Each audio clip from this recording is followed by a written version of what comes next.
"You are my Son, the Beloved, and in you I am well pleased." These words of the gospel deeply touched the heart of Nadim Mouasher. After losing his son Ayman in a tragic accident, he decided to make a decisive contribution to the construction of the new church in Al-Magtas, the place of Jesus' baptism. 15 years of work, dreams and hopes to see this project realized, which now stands as a sign of rebirth.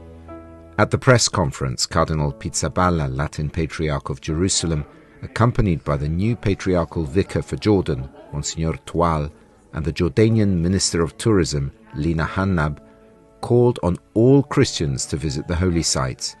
He urged them not to interrupt the flow of pilgrimages on which the lives of so many locals depend. "Jordan is a safe country," continued the Patriarch. "It is a shame to pass up the opportunity to come here, to the source of life." The history of this church began in 2009 with the laying of the foundation stone by Pope Benedict XVI, a project supported by numerous benefactors, including the Hungarian state. For the silver jubilee of the first pilgrimage to Al-Magtas, Cardinal Pietro Parolin was the special envoy of Pope Francis.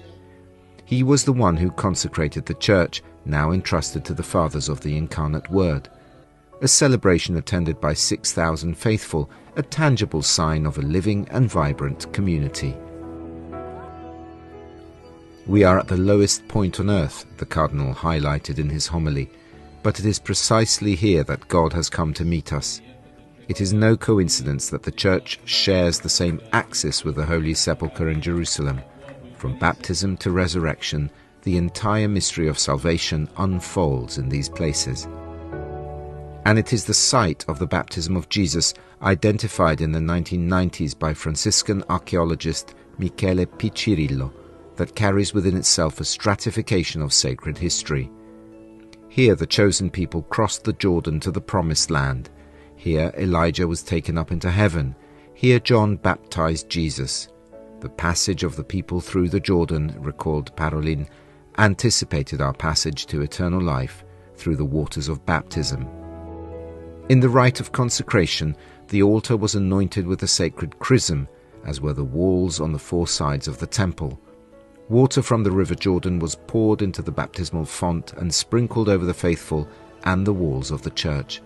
The relics of the holy martyrs of Barbastro, Spain, and Damascus, Syria, as well as those of St. John Paul II, were placed on the altar. At a time of a profound crisis in the Middle East, the Secretary of State made a heartfelt appeal. Violence must not be what